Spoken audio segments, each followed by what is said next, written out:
Jean-Yves Guillaumard, je suis habitant de la ville d'Évreux depuis 1988. J'y suis arrivé par hasard et voilà 25 ans, bientôt, 20 ans déjà, 23 ans que j'y suis et je me suis passionné pour cette petite ville d'à peu près 50 000 habitants. Je travaille dans une grande entreprise qui est distributrice d'électricité et de gaz naturel. J'ai un parcours professionnel que j'ai commencé en tant que physicien dans une centrale nucléaire qui était la centrale nucléaire de Paluel. J'ai continué mon parcours professionnel en faisant du commerce et du marketing toujours dans la même entreprise. Et aujourd'hui, je suis un agent de cette entreprise au service des ressources humaines. Mon parcours professionnel, ma vie familiale, mes activités syndicales et associatives m'ont conduit en 1998 à m'investir dans la politique et en particulier auprès des Verts et des Verts du territoire, c'est-à-dire les Verts d'Évreux où à l'époque Pascal Dionis en était le leader. En 2001, m'investissant en politique, je me suis investi dans les élections municipales.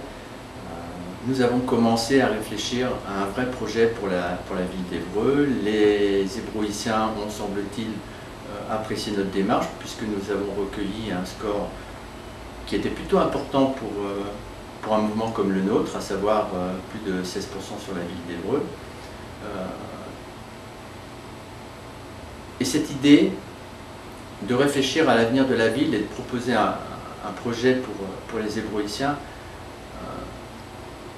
m'a déjà amené moi personnellement à devenir conseiller municipal, mais a amené une cohésion de l'écologie des écologistes plutôt sur la ville d'Évreux, et nous avons commencé à réellement penser que nous étions en capacité de gérer la ville d'Évreux autrement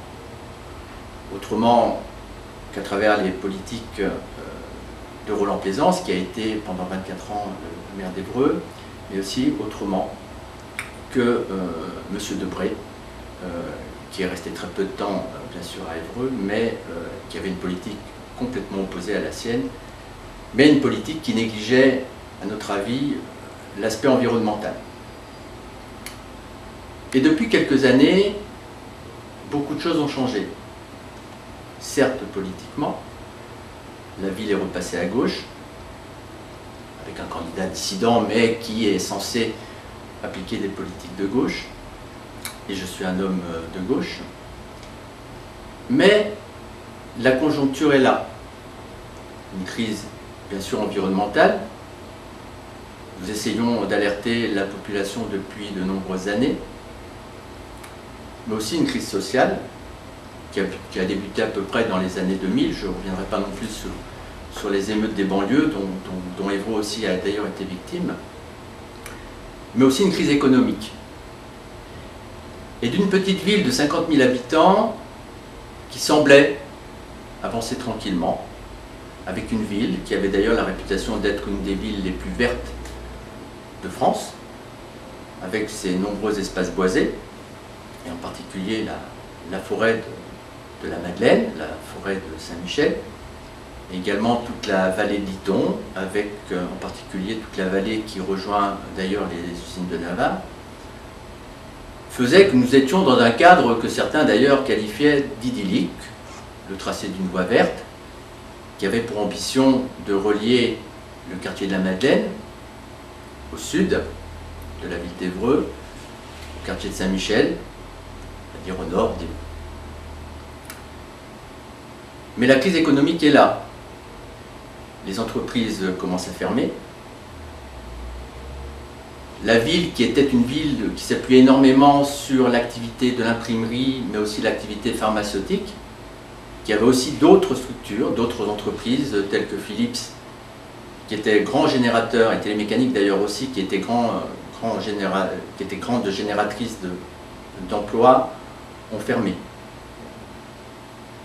De nombreux emplois ont été perdus et de nombreux espaces ont été abandonnés. C'est dans ce climat que la ville d'Évreux a continué à vivre, avec des contradictions de base, à savoir que malgré toutes ces fermetures, l'idée d'une grande ZAC, donc la ZAC du Long-Buisson, qui pourrait amener de l'activité, a été développée, aussi bien d'ailleurs par les municipalités de gauche que par les municipalités de droite. Mais néanmoins, malgré le classement en zone franche de la zone, l'emploi n'est pas là. Et c'est d'autant plus douloureux pour la ville d'Évreux que la population est une population jeune. Alors certes, de Paris, on peut imaginer Évreux comme une ville un petit peu rurale, population à l'âge moyen, mais ce n'est pas le cas. C'est pour ça que la ville d'Évreux souffre peut-être beaucoup plus que d'autres villes de la situation économique et du manque d'emploi. Les usines de Navarre, puisque je crois que c'est l'objet aussi de l'interview de cet après-midi.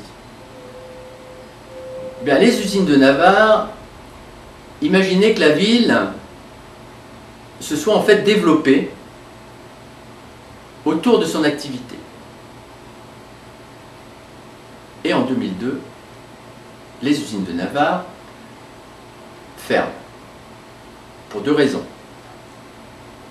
Pour des raisons environnementales, pollution excessive.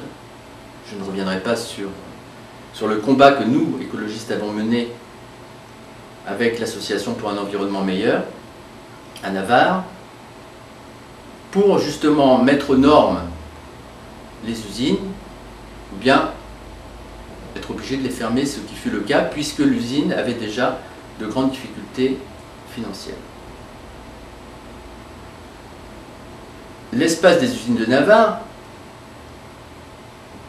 devient finalement, au même titre que beaucoup d'autres espaces sur la ville d'Évreux, un espace abandonné. Un espace, d'ailleurs parfois inconnu, mais très chargé d'histoire, avec une mémoire collective. À titre d'exemple, sachez que Roland Plaisance, l'ancien maire d'Évreux, avait son grand-père qui travaillait dans ces usines. D'où l'attachement des Évroïciens, et en particulier ceux qui sont originaires d'Évreux, pour cet espace. Je pense que plus des espaces sont abandonnés, et plus la ville est en difficulté économique ou en difficulté sociale.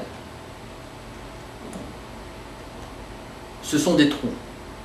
Donc, comme tous ces espaces oubliés dans la ville, Évreux, je pense, est malheureusement une ville oubliée. Une petite ville, pourtant préfecture de l'Eure, 50 000 habitants, dans un département certes rural, mais avec 50 000 habitants. Et donc une ville qui finalement souffre, à mon avis, beaucoup plus que d'autres villes de la crise économique et de la crise sociale. Pourtant, Évreux est une ville avec beaucoup d'atouts. Encore faut-il se donner les moyens d'être reconnu comme une ville essentielle, proche de Paris, 100 km, avec 3 grandes villes en Normandie, Rouen, Le Havre, Caen, avec des activités portuaires, des activités logistiques. Et ce qui pourrait être un atout pour notre ville, on devient plutôt un fardeau. Tout à l'heure, je vous disais une ville jeune. Ce n'est pourtant pas une ville étudiante.